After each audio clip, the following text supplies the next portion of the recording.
Hey everyone, welcome back to the channel. Software Engineer K here, and today we're just going to be going through a couple of my thoughts on Ecomi and how they're going to be differentiating themselves against competitors and what they have that's truly unique about themselves. Regards to one of their new upcoming licenses as well, which is Voltron. So we know that Voltron is confirmed based off of the event that Dan Crothers attended a little while ago. They announced some of the Dreamworks licenses. So Voltron was one, along with How to Train Your Dragon, Trolls, Battlestar Galactica as well. Actually, I can't remember which other ones there were, but there were a few. Kung Fu Panda was one actually. And then I just wanted to also just kind of link that to what we can expect in terms of some of the new features coming, so upgrades, because I think Voltron would be a very, very good series to have accessories with, because the entire Voltron like kind of character is, if anyone is familiar with it, has like all of these various different accessories. So I think that would be a really, really great one to kind of introduce this mechanic with. So there was this interview that was done. It was all pretty much compiled into this Medium article, and essentially it was going through kind of David Yu and just how he has formed his relationship with Kahn, for example, kind of where VeVe is going. And this article was a little while ago. It was back in 2019, so 2 years ago. But you guys can kind of see now where we are today, and just, have they delivered on their promises that they were saying 2 years ago? And that in itself should be a way to kind of just help, put confidence in this project. So one of the questions that was asked is, a key asset to your project is Alfred Kahn, the man behind the Pokemon brand. How are you able to get Kahn on the team, and what advice can you give to other blockchain entrepreneurs who are struggling to onboard key figures of the industry they're targeting? So this is what I really like about David Yu. I noticed this where the Tokidoki dropped, because Tokidoki was kind of their big conclusion to season one, and they had Simone Legno, who kind of gave his own account, his own story of how he met David Yu, and just how he was on board as one of their first brands for VeVe. And he said it was literally just in a taxi ride. Their friends, they were talking, and David Yu just got him on board. And his same account with Alfred Kahn is exactly, not exactly the same, but it's very, very similar. So back in 1998, 1999, when Alfred Kahn first launched Pokemon, David Yu was his first customer. So Dave Yu was Alfred Kahn's first customer to take Pokemon and take those, collectible cards and bring it to New Zealand. So, he showed that he had faith in Alfred Kahn's kind of new venture, which was Pokemon, by being his first customer. And in the same way, Alfred Kahn showed that he had faith in Ecomi, because if you carry on reading, David explained to Alfred Kahn what he was working on at Ecomi. Alfred, being a veteran of the collectible industry, immediately understood the potential of what Ecomi was doing, and he promptly requested to join the team. Now Alfred holds the position as head of licensing. So that's pretty interesting, because Alfred Kahn, now the roles had switched. It was, rather than Alfred Kahn believing in, sorry, David Yu believing in Alfred Kahn's kind of venture back in 1998. Now it's Alfred Kahn believing in David Yu's venture, and that's pretty cool, because David Yu is a collector. He's not necessarily an investor. He's a collector, so he has built this product out of passion, and with that passion came loads of relationships that we have not. We've only seen the tip of the iceberg. So this is why I have long-term faith, is as long as David Yu is kind of heading this, it should be fine.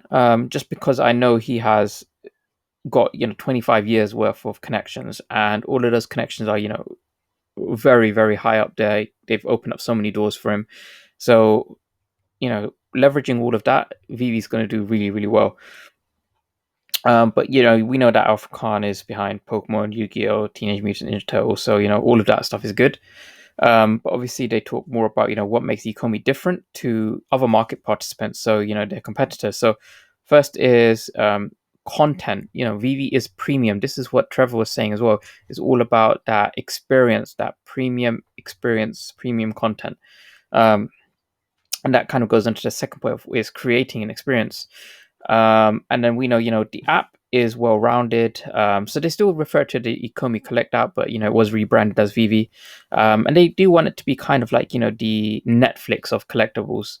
So that I think is something that they're doing really really well. But the other thing is, it's this app is designed for the masses, and there was an article released quite recently where someone was trying to buy NFTs on OpenSea, and they described it as an absolute nightmare for someone who is not experienced with crypto. They had to actually, go and get Ethereum, install MetaMask, do all this stuff. Like if you have VeVe, you literally just download the app, connect it to your Google Play or App Store, account, and click buy. That's it. Like anyone can do it, even if they're not familiar with tech.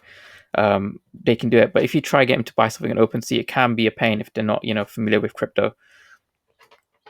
So yeah, they've already kind of discussed all of this in the a lot of their online content, where they're trying to make it easy for adoption with the mass market as well as the crypto people, and they've done a really really good job on that.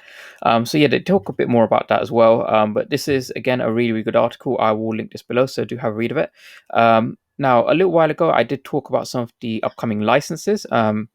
Voltron was one, Kung Fu Panda. We have Trolls, Battlestar Galactica, How to Train Your Dragon. So these were some of the kind of DreamWorks licenses.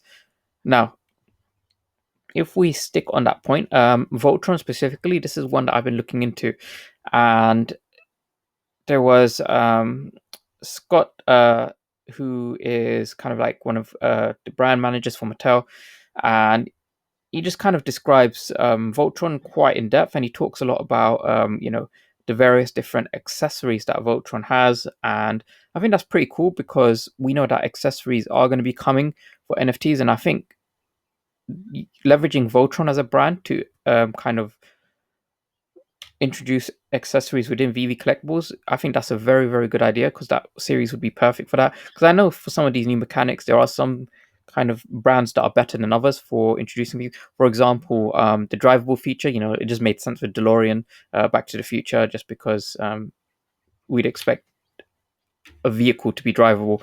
And I think GM Motors is one that they'll probably do as well, make that drivable, because I know there are a lot of people who want the T-Rex to be drivable as well. So I think that is going to be cool. But Voltron is part of the DreamWorks brand, so I reckon they're going to be introducing the DreamWorks version, because we have seen like the kind of really old school Japanese version of it as well. I can't remember which company that was with, but I think that's going to be really, really cool.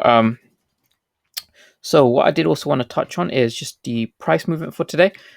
So we know that we were expecting an exchange, and it is now the 31st of May right now. That exchange has not come yet, and I don't think it will come. So what I'm expecting is, even though it is trading sideways right now, it is overall on a downtrend. I think we're going to definitely get some people who were waiting on that exchange, it hasn't come, and they will sell. And I am currently expecting the price to come down to this region here. I want it to come back down to where this trend line was, so around this kind of like 0.17 cent range. I am going to liquidate a few other assets that I have, and ideally set a pending buy on 0.17 cents. Hopefully it comes down there, and that should be a pretty good point to buy. If we go to the 4-hourly chart, yeah, we're still on a downtrend. We had a little bit of an uptrend based on the Immutable X news and whatnot, but we're continuing. So pretty much a dead cat bounce, I'd say. But it is fine, because long term, ecomies will be fine, and I kind of just want to lower my average price as well. So I'm fine if it comes down to here or below. Every time it has come down below, so I'm expecting it to come down lower. But yeah, that's pretty much everything I want to go through today, guys. Thanks so much for watching. Please do like and subscribe to support the content. Oh, I did also have a shout out for Rascal. So shout out to Rascal. This is a pretty cool picture. Her Ranga and Reese after $1 OMI. So you got like the pole dancing mermaid corner there. I'm guessing these Reese and Ranga are the whales. Yeah, but please do like, subscribe, support the content, and I'll see you guys in the next video. See ya.